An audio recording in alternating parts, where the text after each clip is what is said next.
Thank you, everyone. Thank you, David. Look, there are always three certainties when I come to B&H. The first is I will be wearing white and beige. The second is David Brommer's going to wear black. And the third is he is going to make fun of me. Ladies and gentlemen, just remember at the end of this seminar, at the end of this presentation, you will receive an email from B&H asking for feedback. If you have a really good time, if you enjoy it, I am Luke Ballard. If you didn't, I am David Brommer. Last time I was here, I did notice, and I'm seeing it a bit now, that there are notepads out, there are people with pens. And something else I noticed last time was that people were taking photos with their phones every time the slides changed. You're not going to need to do that today. The one thing you are allowed to write down is this web address. rememberforever.co/bhjourney. That's rememberforever.co. We can't afford the M. /bhjourney. That's actually going to allow you to download all my notes from today's seminar. Okay, so you don't need to take notes. You can sit back, enjoy the accent, relax, try and spot the David Brommer jokes as they appear. So who was here last time I spoke? Just show of hands. Like 6. So a whole new crowd. Out of the people that weren't here last time, who's seen the video of the last presentation? I've got 2 seconds. 2 seconds of it, and you came to this one? Yes. That's like, wow, he must be so good. I've done 2 seconds, I'm coming back. Okay, for those of you that haven't seen the last video, this does carry on from that seminar. So if you get a bit confused about some of the things I talk about today, you probably want to go back and have a bit of a look. This is part 2. For those of you that have seen me before, thank you for coming, especially for those of you that have come physically here to the event space to see me multiple times. It is pretty flattering that you came back. I know it's just my accent, but still. I'm also really grateful that B&H have allowed me to come back and speak. This will be my last presentation here for a few months at least. Obviously, as I talked about last time, we are heading off on the Photographing America workshop tour. We leave in 3 weeks. So that's 40 cities, 10 months, all around America. Please tell your friends. And that's enough blatant advertising. I'm not allowed to blatantly advertise, just subtle advertising. It's time to play a game. Who likes games? We're going to play, I like game shows. I've always dreamt of being, a reality television game show host. So we're going to play a game called What Style of Photo? There is, fresh, slightly used B&H candy available as prizes. What I want to do is I'm going to put up a photo and I want you to tell me what style of photo it is. The first one should be fairly easy. What sort of sports photography? Ding, ding, ding, correct. Second style of photo that we're going to talk about is, okay, one person at a time, hands. Celebration. Parade. Event. Pretty much it all sort of falls under event photography, and that's kind of what we're looking for there. That was 4th of July in Boston. As you can see, I'm behind the barricade. Press credentials. Third one, a lot more straightforward. It's a portrait. Portrait photography. Now, the reason I bring this up, and I guess the reason I play the game is, there's 2 reasons I play the game. Like I said, one, I've always wanted to be a game show host, especially reality TV shows. If anyone's friends with Mark Burnett, who created Survivor, pass on my details. I have a really good concept for him and an audition tape. The second reason I brought it up is recently I was recently I was shooting an event during the holidays. It was a holiday party, whole bunch of people. I was taking a lot of photos. And there was someone there at the party who had seen that video from the last presentation. Firstly, my ego went soaring. I mean, for someone to have gone, hey, I know you from a video, that was pretty good for my lack of humility. But the question this person asked was, you're a travel photographer, why are you shooting an event? Firstly, it's hard to make a complete soul 100% living from travel photography. I'm going to really touch on that a little bit today. But the second reason is, who is to say that event photography has nothing to do with travel photography?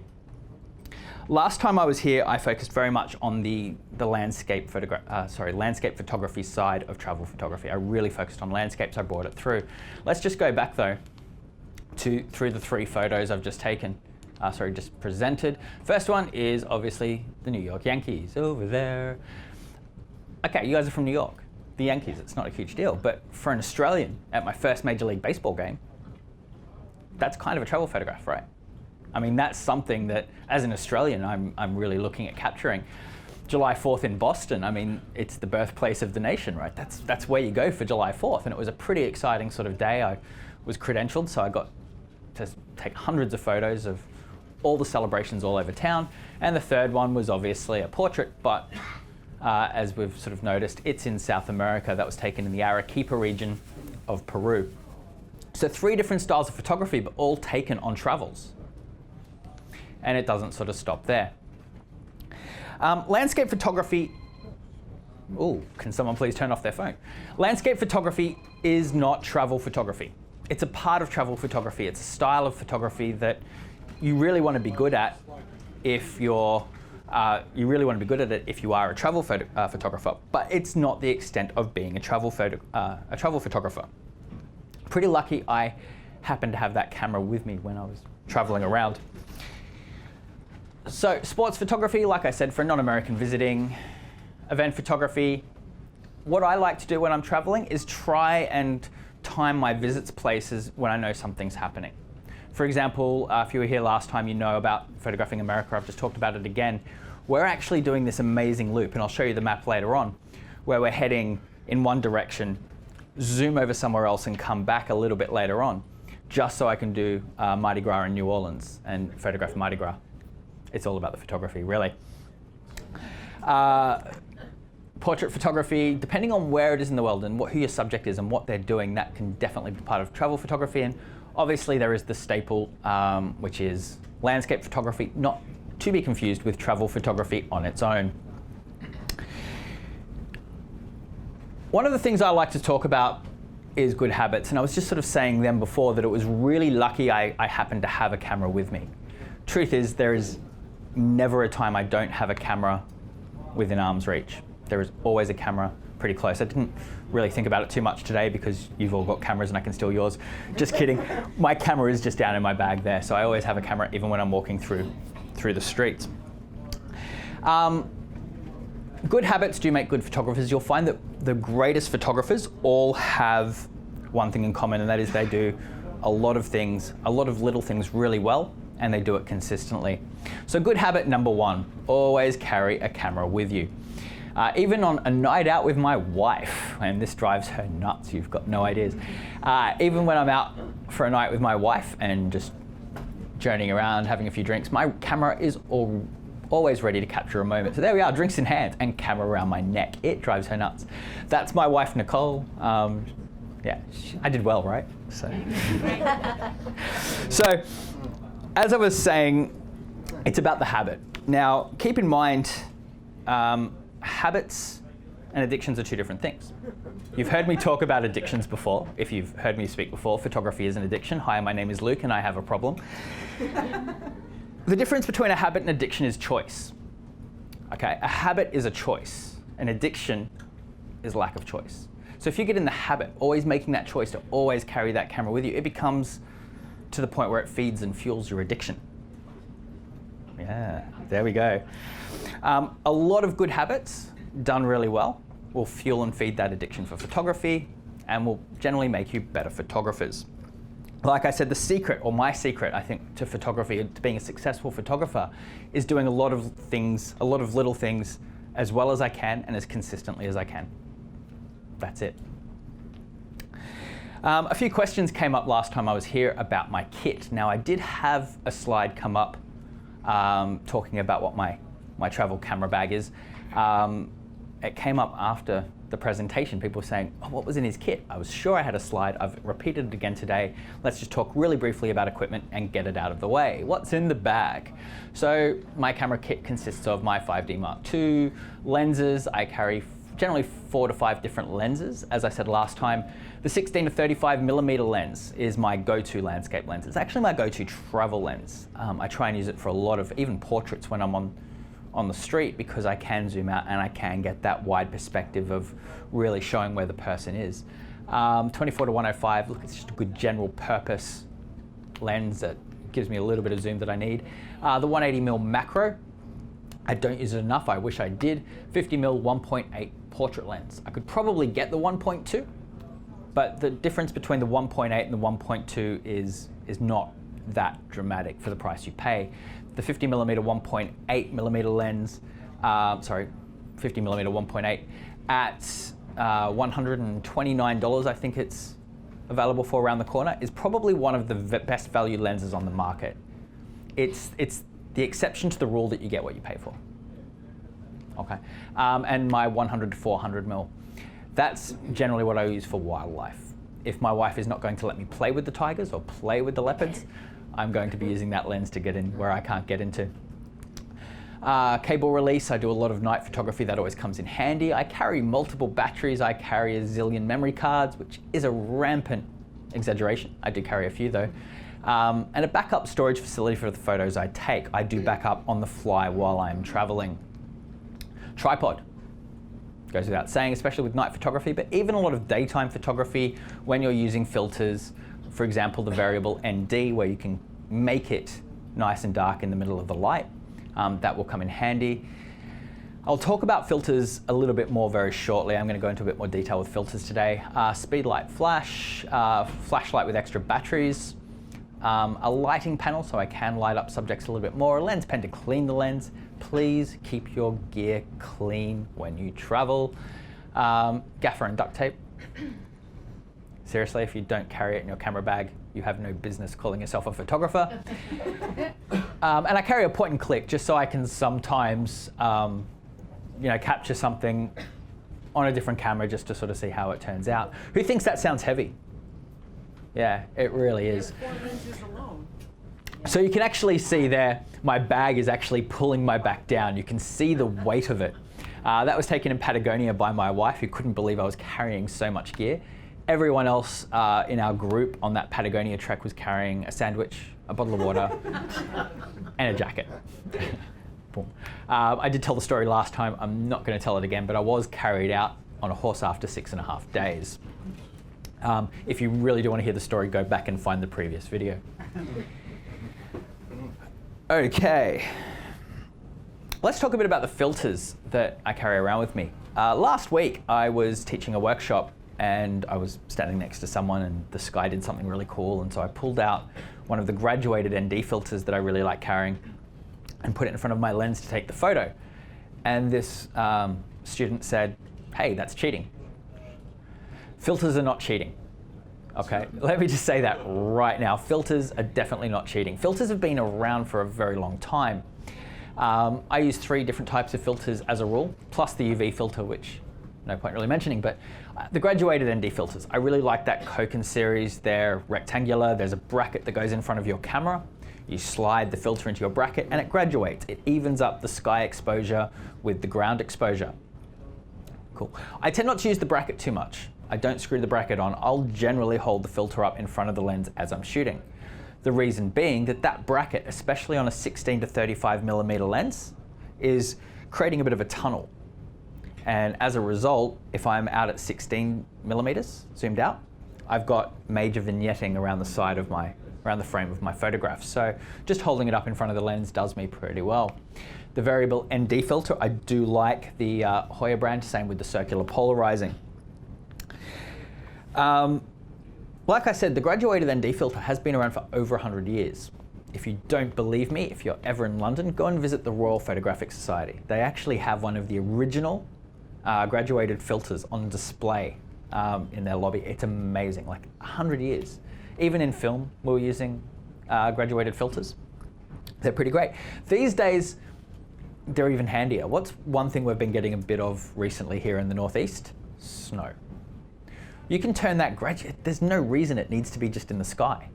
What about turning it around the other way and actually having it on the snow, so you're underexposing your snow a little bit and getting a little bit more texture?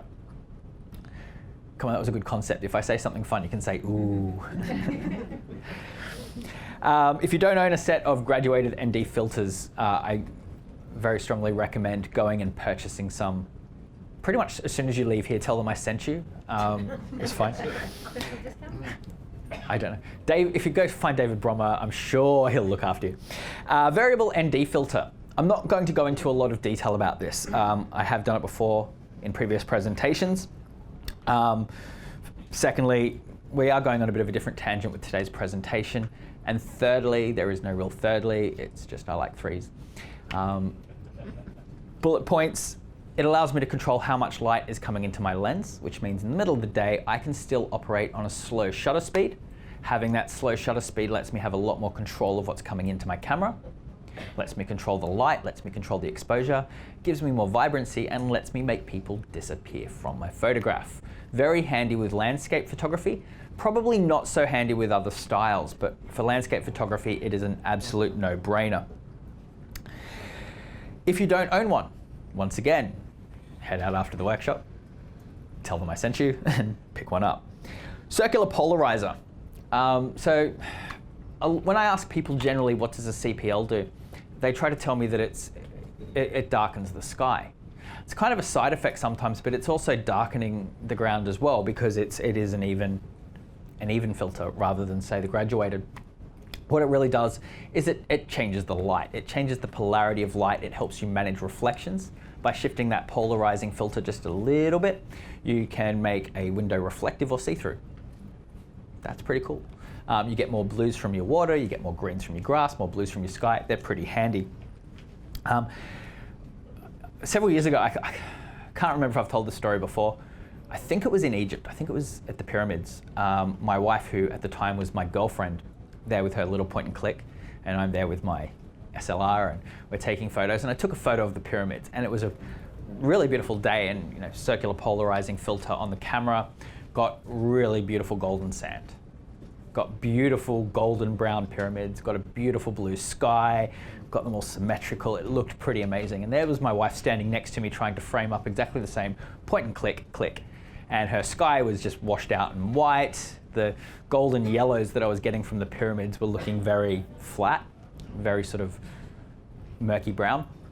And I showed her my photograph and she said to me, "That was your camera." No. So we basically, I put it on automatic. I'd taken the polarizing filter off, put it in my pocket, and said, well, you'd go. Use the camera, take the same photo. I'll take the same photo on yours. So I've picked up her point and click camera.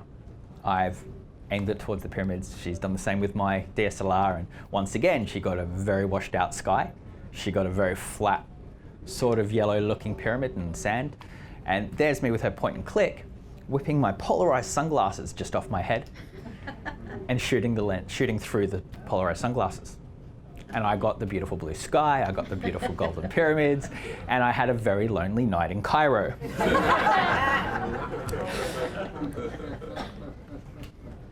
Okay, that was taken with a polarizing filter, with a graduated ND, and that is the actual raw file unprocessed. So doesn't need much work when you're using when you use your filters correctly. Okay, there is the resolution on the TVs is a little bit better than on the screen because of the light coming down, but the colors were magnificent. The texture was fine. It didn't need post-processing to have that photo. I mean, that's not one I'm selling. That's just an example to show you that you still can get that color and that vibrancy without doing too much in camera raw. I am spending a bit of time on camera raw today though, so we'll talk about that a bit later on. Okay, last seminar I was talking about setting an assignment. I said one of the things that you need to do if you're trying to get better at travel photography and you're not traveling is to set yourself an assignment in your own backyard. The reason we do so is to give ourselves a little bit more focus. Otherwise, we're just wandering around going, I'm just going to not be sure what to take photos of. The idea being that setting ourselves an assignment is forcing us to look for certain things, forcing ourselves to photograph them, and forcing ourselves to spend a bit more time in front of a camera. Your theme can be anything. It can be color. My theme today is blue. I'm going to photograph blue. Look for blue things. I'm going to photograph circles. Look for circles. I'm looking for reflections. On a rainy day or a rainy weekend, I'm photographing puddles. Ooh. You can get some really great photos with reflections and puddles. It's probably one of my favorite things.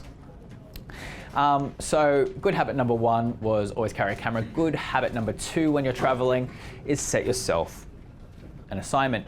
Now, previously I talked about it, setting an assignment in our own backyard. Okay. Why do I do it when I'm traveling? It's very easy to get overwhelmed when you're traveling with so many different things. Sensory overload. There are so many different things going on, so many people over there. You've got markets, you've got merchants, you've got tourists, you've got landmarks, you've got all of these things happening at once. And without setting yourself some limits, I guess an assignment, a goal of what you're looking for, you're going to be taking about 1,000 snapshots.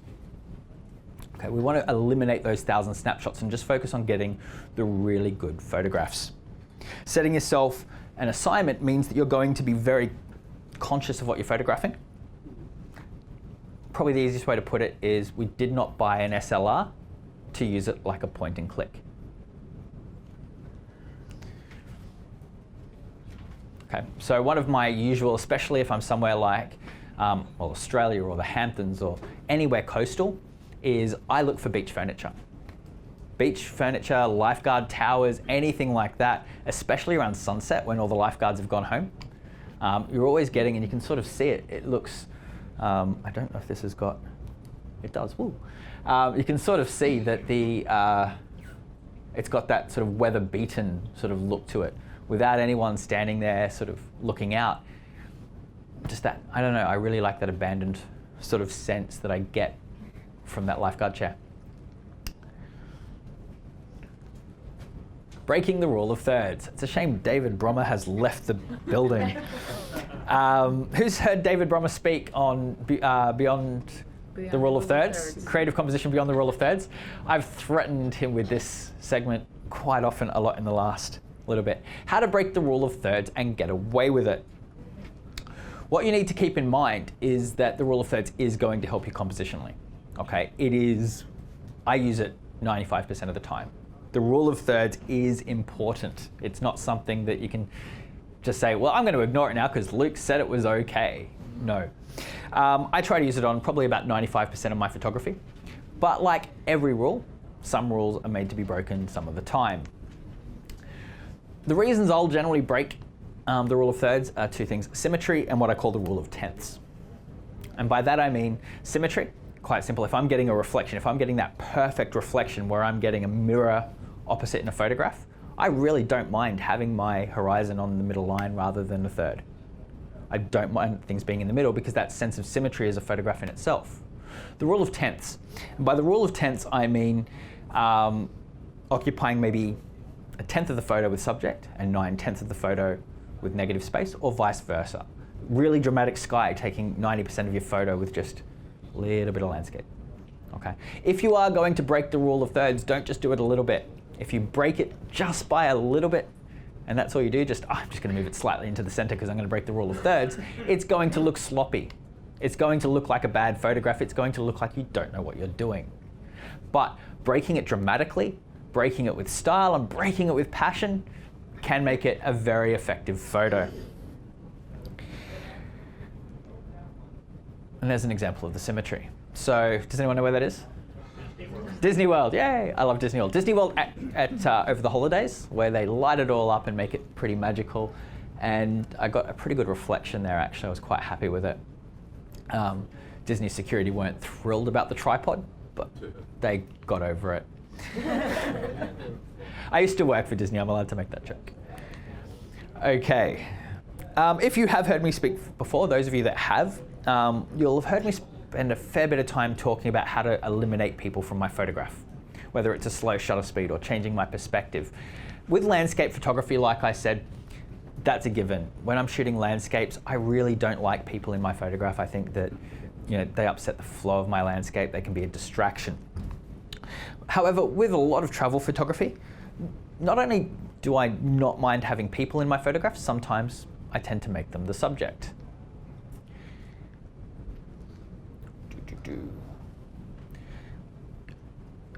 If they're in the photo, you can make them two things. You can make them the subject of the photograph or the story. And remember, every photograph should be telling a story. That's what we're doing. We're storytellers. A picture paints 1,000 words.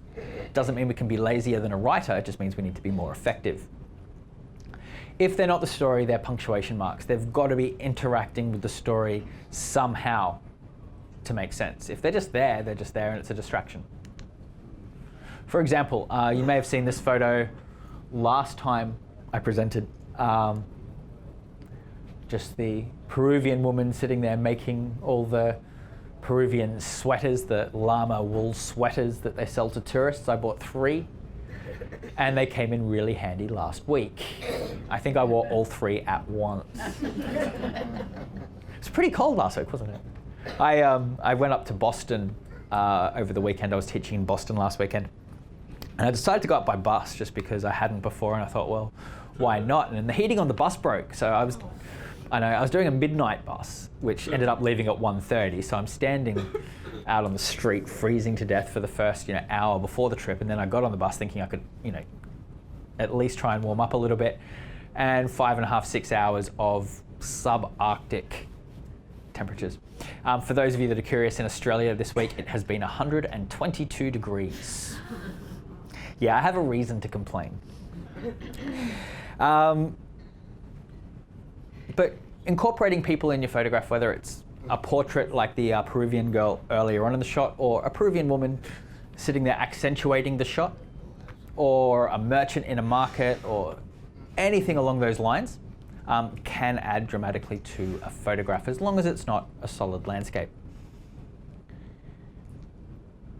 Accentuating your foreground. Your foreground is probably the most important part of the photograph, even with landscapes. Most landscape classes I run, there is always one student in the class that's always trying to focus on the building in the background, the clock tower, the mountain, this tree that's just 1,000 miles away.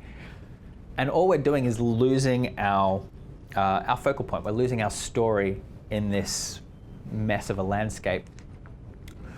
Our foreground is actually going to be what brings our scene together. Our foreground is our story. It's the subject of our story. It's really going to work. If our focal point's in the background, like I said, it is going to lose focus and value. We want to avoid doing that as much as possible. And one of the things I like doing is accentuating my foreground by shooting at eye level to the focal point. And by that I mean,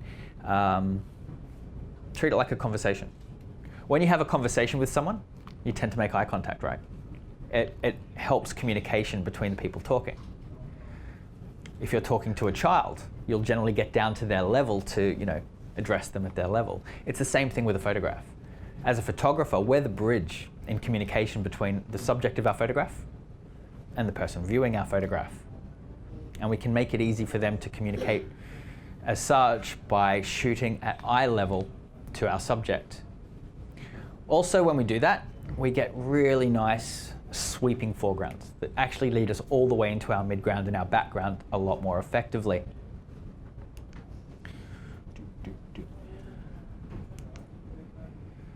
A lot of red dots don't help you a lot. Okay, pop quiz, well, straw poll. Who here has their camera on automatic focus? I do. You don't have to be ashamed of automatic focus. I don't mind automatic focus. It's a good thing.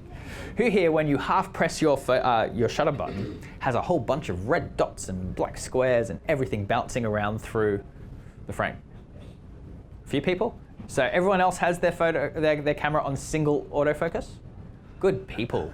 Single point autofocus is probably the only way to do it. I get really frustrated when cameras come out with, hey, we've got this new camera and it's 2,464 points of autofocus. You don't need them. You don't need 9 points of autofocus. You don't need 64 points of autofocus. You need 1. Okay, let's go one step further. Who moves their point of autofocus around depending on what they're photographing? A lot more people. Okay, stop it. Remember before I was talking about good habits and always being ready to take a photograph. I keep my autofocus, my point of autofocus, locked in the center of my frame. What that means is every time I pick up my camera, I know where I left it last time. Ooh. It means I know quickly how to get a bead on my subject and reframe. By half pressing the shutter, I've locked in that focal point and I can reframe that camera wherever I want. Who's ever seen a photographer do this? That movement down, locked in on my subject, I reframe. Every time I'm shooting someone, I always get, hey, eyes up here. What I'm doing is locking in on their eyes, reframing, okay? Keeping it in the center is just that really good habit. It means that we know where it is. But also that single point means we have control over what is in focus. If you were just too scared to admit having multi-point autofocus on before. That's okay, I won't single you out, but just make sure you change it when you get home. 1 point of autofocus, keep it in the center, know what you're doing. Look, in simpler terms, multi-point autofocus means that I'm going to throw this bowl of candy up in the air. And it means I'm going to expect one person to catch every piece at once. Possible? No. Am I going to do it? No. I want to get invited back. But if we're putting it into perspective, if we want to catch any candy at all, we need to focus on the one piece and aim at catching that. And it's the same with taking a photograph. We want to focus on that single auto point, that single focal point in our photograph, our subject, our story, the punctuation, I guess, and we really want to bring that out. Lots and lots and lots and lots of potential focal points in that photograph. I went with that part there. Who's been to New Orleans? Beautiful city. I love it. Absolutely love New Orleans. So, like I said, good habits, good photographers. First, we know that we carry a camera. Secondly, we set ourselves an assignment. And thirdly, one single focal point centered in our frame. That's 90% of it. Doing that and being consistent is going to instantly help your travel photography.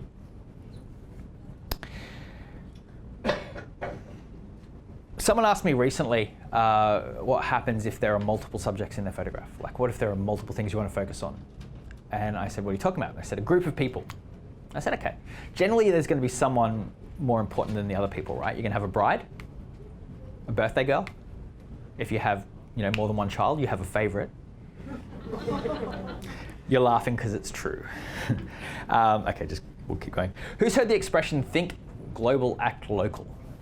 Very, very popular these days, especially with the environmental lobby and activism sort of making a big comeback since the biggest comeback since the 60s.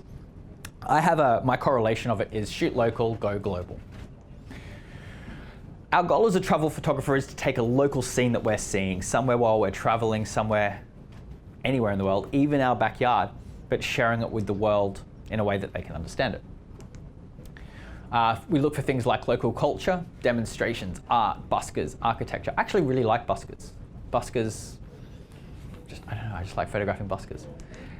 Local signage, identifiable signs, street locations, graffiti, something that's really going to pinpoint where you are. You can take sorry? What's a busker? A busker, street performer. Oh. Street performer, sorry. Wow, glad I think. It's good that David Brommer's not in the room. He would have made fun of me for that one. In America, we call them street performers. Okay, that was a really bad David Brommer. Okay, and the other thing we look for are unique elements. As I was saying before, just about those identifiable signs and street locations. It's completely possible to take a photograph of Paris, have your viewer know that it's Paris, and not have the Eiffel Tower or the Arc de Triomphe in the photograph. Did you know that? Wow. We can do we can just capture the mood, the feeling of a city, the feeling of a location without the landmarks helping us out. Having said that, national landmarks and world wonders are fun to photograph as well. Incidentally, this is going to be my first presentation where there are no photos of Machu Picchu. Yeah, see, people laugh at that one, don't you? Okay, clearly, where's that? New Orleans. New Orleans, that's right. These next 3 photos are all from New Orleans. I took them last time. I really like that one. Again, much better on the TV screens than the projector screen. That street performer eating fire right there in the alleyway near the cathedral. And when we think of New Orleans, what's one of the other things we think of? We've just had jazz, Food. musician, it's food. Being drunk. Streetcars. Oh, that's cool. Streetcars. Streetcars to me really do stand out as a New Orleans function. I mean, I know that there are streetcars and trams in a lot of different American cities, but for me, Marlon Brando fan, I was taking that photo screaming out Stella, and it was that movement as I was screaming that allowed me to get that pan. No, just kidding. I like to say, take your photograph like you're shooting film. Okay. one of the things that digital's given us is the ability to take a lot of photos really quickly, review them, decide which ones we want, decide which ones we don't want. I don't necessarily think that makes us better photographers. I think it makes us lazy. Yeah, people are like nodding, going, I take thousands of photos. By shooting like we're preciously guarding our memory card, our space, and really thinking about what we photograph, several things are going to happen. We're going to become more thoughtful over our subject matter. And again, this comes back to setting that assignment. We're actually going to start being a lot more careful what we shoot. We're going to start being a lot more considerate of what we're shooting, and we're going to be a little bit more definitive about what our goal is. Okay. Like I said before, we don't buy an SLR to treat it like a point and click. My wife, for those of you that have heard me speak before, and I've joked about how my wife won't pick up a DSLR, she'll only ever use her point and click. She has started learning. I think I shamed her a lot in the last video, so she has started learning, but now I'm trying to teach her that it's not a point and click. Also, what's going to happen is we're going to become better at exposing our photographs quickly. Okay, if we're really being considerate of our subject matter and we're taking our time to take the photograph, what's going to happen is we're going to take more time to expose it. We're going to take more time to frame it. We're going to take more time to put everything together, and we'll find that our photography will improve because we're not relying on dumb luck and cropping. Dumb luck and cropping does not a photographer make. Thirdly, we're going to save our batteries and memory cards. Everyone's sitting there going, well, let's digital, we can carry multiple batteries, we can bring a zillion memory cards, doesn't matter. What if you're in the wilderness? What if you're somewhere, a little bit more uncivilized? Patagonia, rural Africa, North Dakota. If I was running for president, that joke would have just cost me 3 electoral college votes. North Dakota, I make fun of it. It's actually one of the few states that we're not visiting next year on our Photographing America tour. It's up here. Over there. Over more. Oh, that, yep. No, that there. Yeah, right there. Yeah. See, we're not even going there. We are hitting South Dakota. We are going to Rapid City and Black Falls, and we're shooting. We're actually running a workshop on July 4th at Mount Rushmore. This is our tour. This is what I'm doing in 3 weeks. And as you can see, we start up here, we head down, zoom over for Mardi Gras, and then come back. So then we can go around that way. So 10 months, 40 cities. Tell your friends, tell everyone. David Brommer wasn't in the room. Blatant advertising. Okay, let's move on from shooting. I wanted to actually get a few things in today, a few different topics, a few different subjects that I haven't spoken about here at B&H before. And the first thing is post-production. Who here post-produces their photo? Who processes them? Yeah, you should. There has been some confusion when I've spoken before, especially when I brought up that photo of the Jefferson Memorial in DC before, and I pointed out that that is raw from the camera. It hasn't been processed. It's just been entered, saved, and that's the image. I do post-process my images. What you need to keep in mind, actually someone said it to me recently, that shooting in JPEG is like driving a Ferrari and keeping it in first. Cool, I like that. I don't over post-process. I try not to. I think there's a difference between post-processing a little bit and just developing your negative as such and then going a bit nuts in Photoshop, okay? The way I look at it is, the way I like to explain it is that going over and above in Photoshop or using auto, like the auto color, auto contrast, auto tone, different auto adjust settings in Photoshop is like taking your roll of film to Rite Aid and saying, I'll see you in an hour. But back in the day when we were shooting on film and we took our photos into our darkroom and we were playing with chemicals, that's what post-processing and camera raw allows us to do. When I first transitioned from film to digital, I was actually not quick off the mark and getting to raw. I was quite happy with JPEG for about a week. I was like, yes, it does it all for me. I don't need to think about it. This is fantastic. And then I started realizing, and what I didn't mind about it also is you can change your camera style settings, your like standard, your standard, your Vivid. portrait, your faithful, neutral. You can change all of those, vivid if you've got an icon. You can change all of those different settings and you can boost them up, boost the saturation, boost the vibrancy. And I didn't think I needed to do much more than that. I was like, hey, this is taking care of so much. But then I started missing the control that I used to have in film. And when I realized that I could develop my negative as such while I was in RAW, made me pretty happy, actually. I was a pretty happy Luke. These days, I try to keep it exactly the same as I used to. I will dodge, I'll burn, and that would probably, hopefully, be most of the extent of it. I'm going to take you through my complete post-production workflow today. Like I said, the benefits of RAW, similar if not the same workflow as developing film, therefore similar control over the end image. RAW processing, so really my workflow comes down to 5 or 6 steps.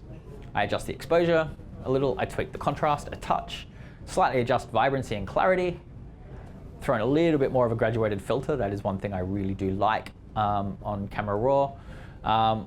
Dodge and burn with the adjustment brush. I'll straighten my image if necessary. Quite often I don't get my horizon right from the camera. And then I'll just denoise the photo, just remove any noise. And I'm going to show you how I do all of that. One thing I'd like to keep in mind though, if photography is an addiction, post-production is the serenity prayer. Grant me the serenity to accept I cannot change the time of day, the courage to dodge and burn, and the wisdom to know when to shut down Photoshop. Okay, so let's just go through my post-production workflow. I showed you a photo before that wasn't processed at all, one from the Jefferson Memorial. Here's another one, it's unprocessed. That's straight from the camera. That is the RAW file saved and displayed. Still pretty good, I mean, despite the fact that it hasn't been post-processed. And that's what I'm talking about getting it as right as you can from the camera. Okay, I'm not adding in a sky. I'm not going, wow, that building was so much better over there. Well, was so much worse over there. It'll look better here. Let's move it into this sky and let's just completely manipulate our photograph. So as I said, the first thing I tend to do is tweak my exposure. What I try and do with my exposure, and we can sort of see now we're in camera RAW. I've got all my little settings here. Like I said, you can download this so you can look over my RAW workflow as it happens. So what I really want to do is just play with this shadow here. I just want to lighten that a little bit. So let's do that first. So I'm taking my exposure up to maybe plus 1.25. So all of a sudden, I've now lightened there around the tree line. Conversely, I've now got major highlights sitting there on my sky and my reflection. Ding dong. That's not good. Next thing was I just slightly adjust the contrast. At this point, you don't always see a major change in those two photos. Okay. Contrast, I don't up it a lot. You'll see it actually more in your end result. Third thing, color and vibrancy. And you can sort of see the difference there, right? Those blues are starting to look a bit nicer. The purples are starting to look a bit nicer. Highlights are still there, but that's okay. The next thing I like to do was bring in that graduated filter.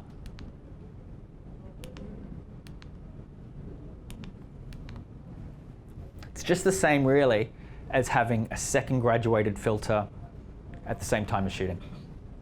It's just a digital one. It's exactly the same thing as holding that piece of plastic up. Okay, but I was already holding one up. Holding two up and having them at angles would have kind of been awkward and made me look really crazy in DC.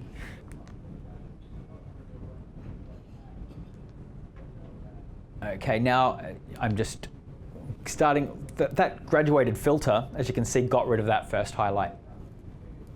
Got rid of that. So now I've just got one highlight here, which we're about to take care of with the adjustment brush. I zoom in. At this point, I'm just double checking there that I haven't lit that too much. I'm playing with the adjustment brush. I'm straightening the image, and I'm getting a photograph. And all I did there with the dodging and burning on that last photo is I just darkened here a little bit. Darkened here a little bit, and made sure I kept that nice and light. darkened here a little bit, darkened here a little bit, and did the same just over on the right a little bit more. And we have that processed image. All of those things, there's the photo, all of those steps that I took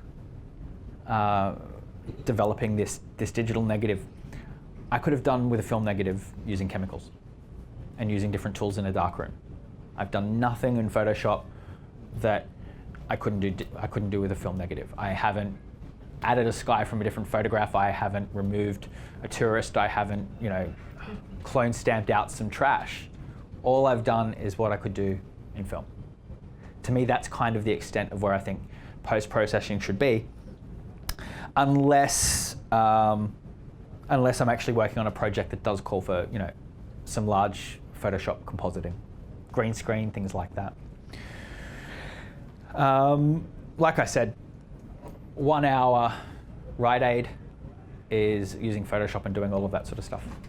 Just doing something like this is playing with chemicals in a darkroom. Let's talk a bit about presenting images. Dun, dun, dun.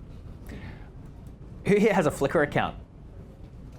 I don't, sorry. Who does? Hands up, admit it, admit it, awesome, yeah. I don't, actually I do, but I've only got like maybe 6 photos on there. I have this belief that you're only going to be taken as seriously as a photographer as you take your own work and how you present your work. I come from, like I said, the old days, film. When we carried around a portfolio, it was 3 things. It was heavy, it was bound, generally. A lot of people carried photos in boxes. I kind of didn't see the point of that. That meant people were going to be handling my photographs. And it was generally on the finest quality paper I could afford. Back in the day, I processed my film, developed my negatives, had my images, and uploaded them to Flickr. No, didn't do that. Ensure how you present your photographs does them justice. Oh, we'll come back to that shortly. I am still a fan of the printed portfolio. I still have a printed portfolio. I'm producing a new one at the moment. It's called Collections. It's actually 6 continents, 1 book. I'm also producing a coffee table book at the moment highlighting the 5 months in South America. It's called Photographing South America. You can tell I'm really original with names, right? Photographing America next year, Photographing South America last year. It's, yeah, try to leave my creativity behind the camera. My wife is writing the words for the Photographing South America book, actually. So you're going to actually, if you do read it, read a lot of sentences that start with, "So I got bored while Luke was taking photographs." I haven't completely discounted the digital age. I mean, obviously, I still carry around a portfolio. I have a portfolio carried around on my iPad. It does make life nice and easy and accessible if I don't want to carry, heavy-duty books, but I still have the heavy-duty book. Here's one thing to note. If you're ever sitting down with a photo editor or you're submitting photos to a magazine or to a gallery, don't send them a link to your Flickr account. They will not take you seriously. Generally, photo editors, gallery owners want to see printed material. They want to be able to feel the photo in their hand and picture it on their wall or in their magazine. If you are presenting work online, it should be on a professional website that highlights you and your work. These days, all my galleries are hosted on Zenfolio. There are 2 good e-commerce photo hosting sites, Zenfolio and SmugMuck. There are actually more, they're the 2 biggest. Reason I use Zenfolio is that they actually do work with my Pro Lab back in Australia, so I can still service my Australian customers, which is pretty good, making life a bit easier. Has anyone heard of Pixoto? P-I-X-O-T-O. It's not in the presentation, so if you do want to write down that, P-I-X-O-T-O. Don't take it seriously, firstly. It's fun. It is a lot of fun. What you do is you upload photos to a category. It might be landscape/travel/landmarks. And you upload a photo, and other people have uploaded photos to the same category, landscape/travel/landmarks, and the photos compete. It's like Fight Club for photography. That's why you don't know about it, because you don't ever talk about Fight Club. Some people got that, awesome. So the photos go head to head, and what will happen is my photo might win a battle, and all of a sudden I'll get 10 points, and it might lose a battle, I'll lose 2 points, and after a while it's got a certain number of points, which places your photo where it comes up in search on this website. So if people are searching for photos, landscape, travel, landmarks, my photo will come up according to how well it's ranked in battles. Not a bad idea, but why would you want that? Mainly to sell stock photography. Be very careful when you're on Pixoto, and I say this with all the respect. If you click the wrong I agree little box, you can be either making your photographs public domain or licensing them to sell them for 25 cents. Where's the photos on They're, they're in the galleries. Guys, don't ever sell your photographs for 25 cents. I think that's pretty much a given. It's too cheap for any work, let alone work that we enjoy. Like I said though, Pixoto is fun. There are times when I've taken a really great photo, or I think it's a really great photo, and I want to see how other people compare it to other photographers' work, so I'll upload it and I'll sit there completely addicted to the battles, and I'll be hitting refresh on my computer until like 3 in the morning. I just beat a castle in Scotland, woo! And it gets kind of exciting. But I don't want to sell my photos for 25 cents. So I'm very, very, very careful on that. Please be careful, but check it out. It's a fun little website. But there is nothing wrong with selling your photos as stock photography. I think 25 cents is a little bit cheap. But let's talk about stock photography for a moment. Does anyone here sell photos on stock sites? Oh, but I want to. How do you do it? About to talk about it. I want you guys to be very careful with it. There is no dishonor in selling stock photography. I'm never going to sit down with someone and talk about our photographic careers, and they say, what do you do? And I say, well, I specialize in travel and I teach. What do you do? And they say, I'm a stock photographer. I'm not going to go, oh. That's not going to happen. I have no problems with stock photography. What I have a problem with is how the industry has changed. As I said really early on in the seminar, that photography is photography. I shoot events as well as travel. I'll shoot portraits. If I get a wedding, I'll take a wedding. As long as I'm behind a camera, I'm pretty happy. I think that if you love being behind a camera, which I do, if you are very passionate about photography, which I am, and you're able to pay your bills from your camera, that's pretty much as good as life can get. Well, in my opinion, it can get better. I mean, I'm married, so I should actually mention that there when I'm sitting there going, photography is everything. Oh, by the way, I'm married, yes. No, let's go back to stock photography. Years and years and years ago, stock photography was actually a good living. It was a really good income. There were a few agencies, there were a bunch of photographers, and this was back in the film days when you kind of had to really know what you were doing to take photos. Digital has, I think, inundated the world with too many photographs. As a result, the photographers actually made a pretty good living out of it. These days, unfortunately, stock photography does not exist to pay the photographers.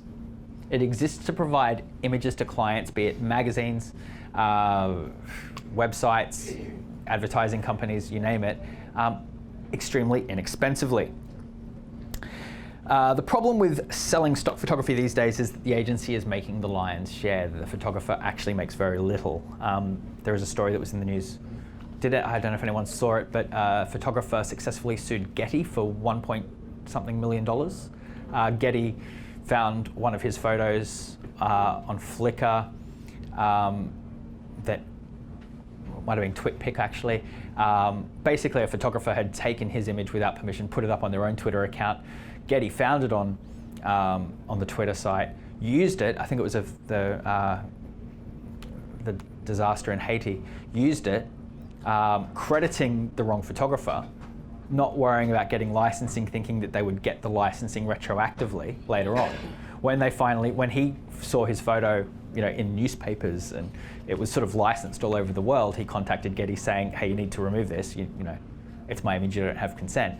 They then offered to pay him $300 for the rights to the image, which he turned around and said, "Well, no, I don't want that."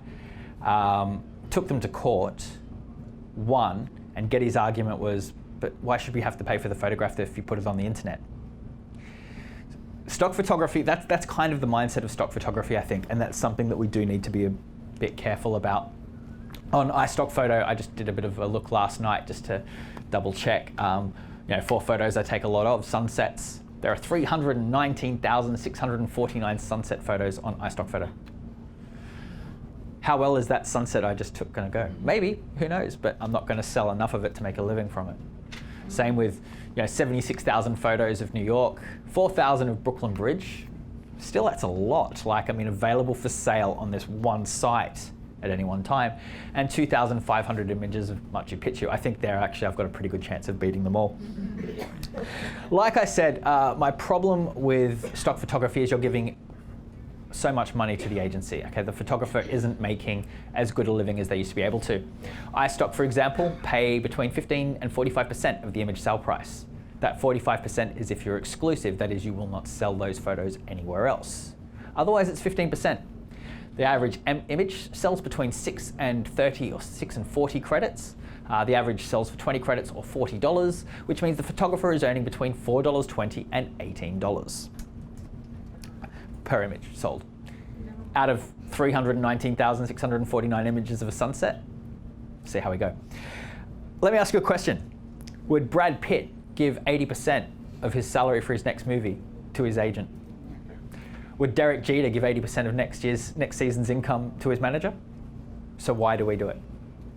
That's how I feel about stock photography. I mean, like I said, I don't have a problem with anyone doing it.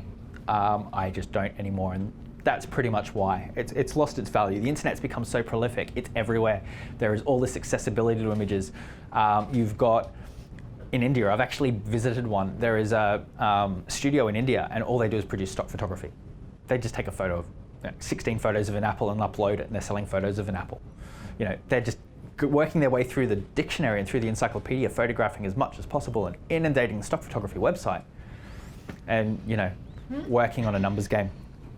Digital has really opened up the market so much that it is really now about, and it's not a bad thing that it's about the client, but the photographer is sort of now out of balance. One of these days, when I have kids, going to start boring them to death with when I was a young boy, back in the day. Anyway, look, you are welcome to sell on stock photography. I just really wanted to let you know how to go about it. If you go to any of the stock websites, you will see a how to sell with us link, and you join and all of that. One thing to iStock's credit is that if you decide you want to buy a photo and you've got some credit with iStock for having sold, they'll give you one-to-one credit on it, so you can give the money straight back to them quite easily. Yeah.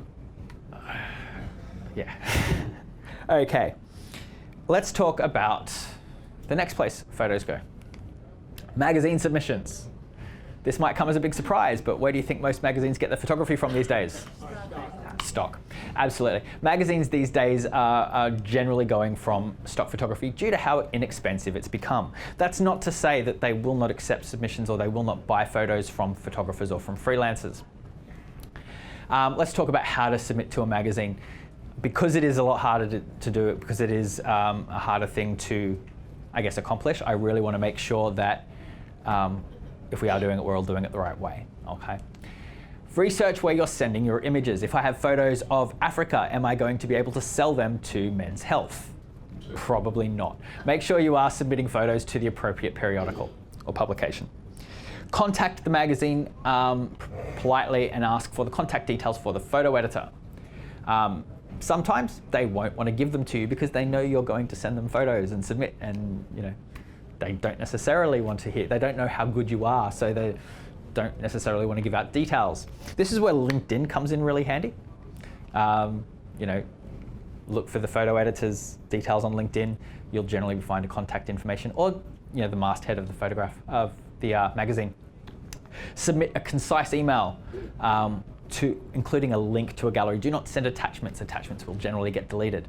Send links to the gallery, not Flickr, please, containing 6 or 7 of the best and most relevant photos in the set. Make sure they are a set of photos rather than just, here's a photo of a bicycle, here's one of an apple, and here's one of a dog. Okay, 6 or 7. Ensure on your gallery is a profile photo of you and a biography. Make sure they know who they're buying the photos off. Also caption your photos, just so they know also what the photos are of quite easily. And when you send the photo, tell the story both in words and also in the photographs, because at the end of the day, magazines aren't selling images, they're selling stories. The images are there to complement what the story in the magazine is about. Do not stalk the photo editor. Okay, if you call them, email them, write to them, knock on their door, surprise them in a car park, anything after you've sent the photos, they're probably just going to mentally delete you from their database, okay? They've got your images, they know what they are, they know what they look like. If they can use them and they want to use them, they will.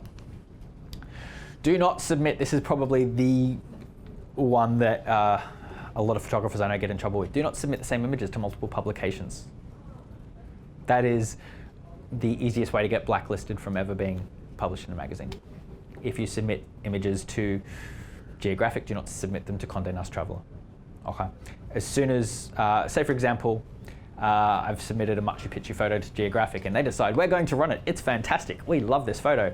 And they're mentally, getting it all together, they're laying out the magazine, and the photo editor goes to the dentist and sitting there as a Condé Nast Traveler, and she's flicking through and there's that same photo of Machu Picchu.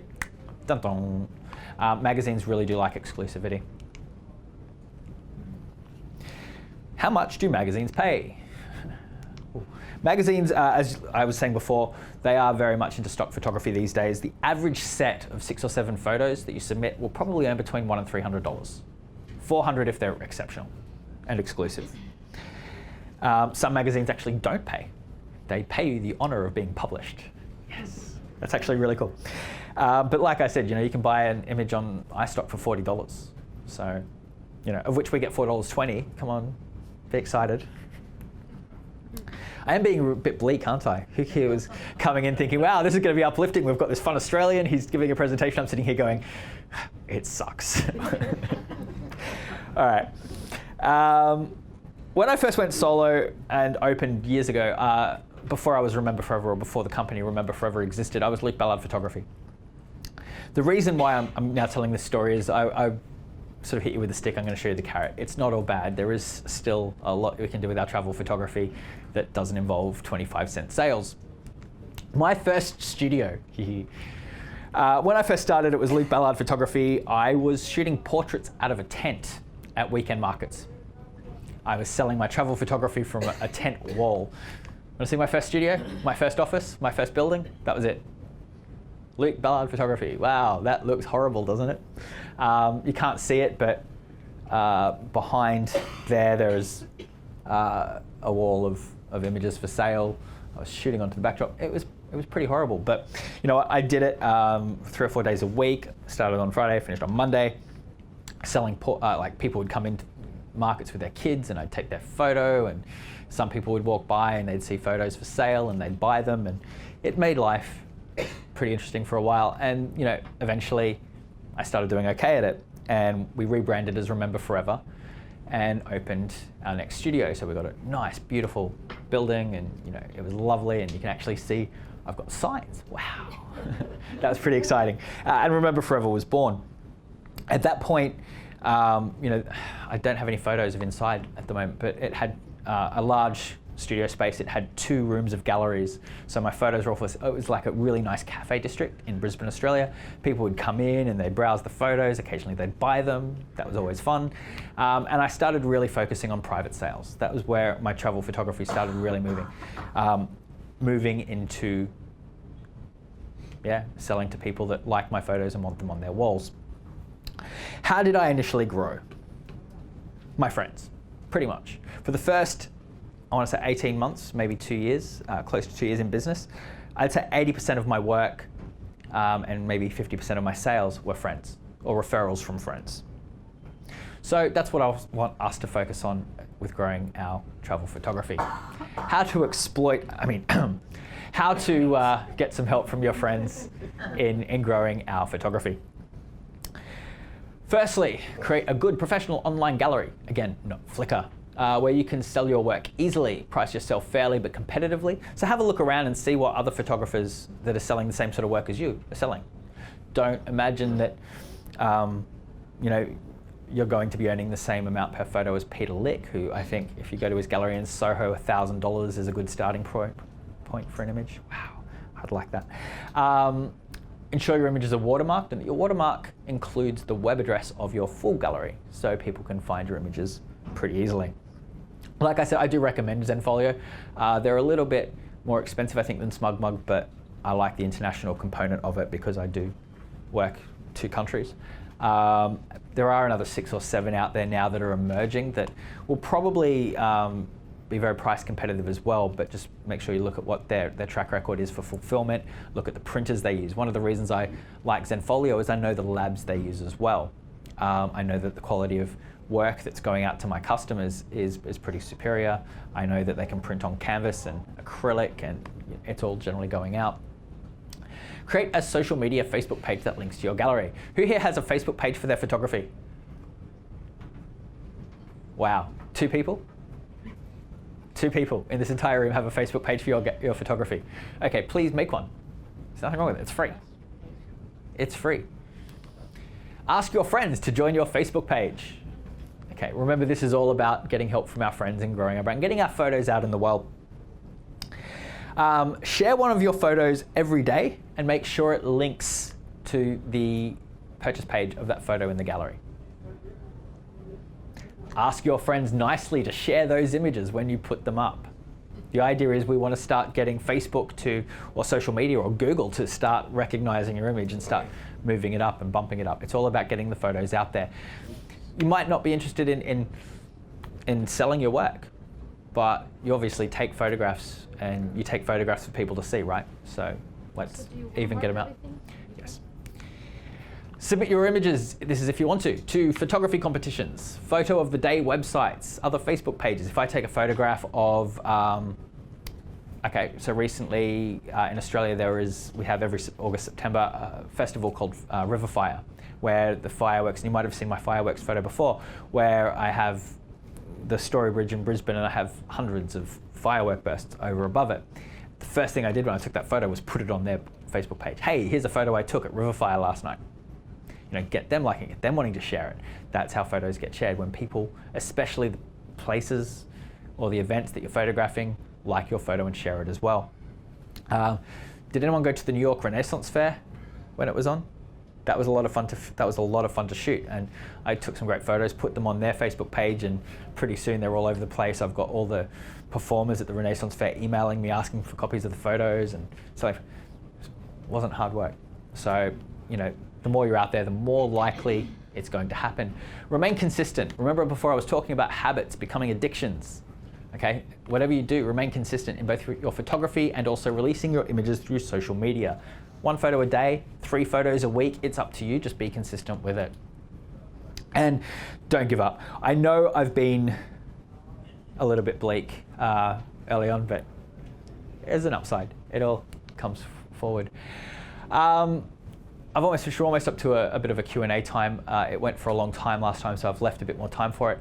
Just once again, I'm just going to mention Photographing America, the 2014 tour of the United States, 40 cities, 10 months, 1 photographer.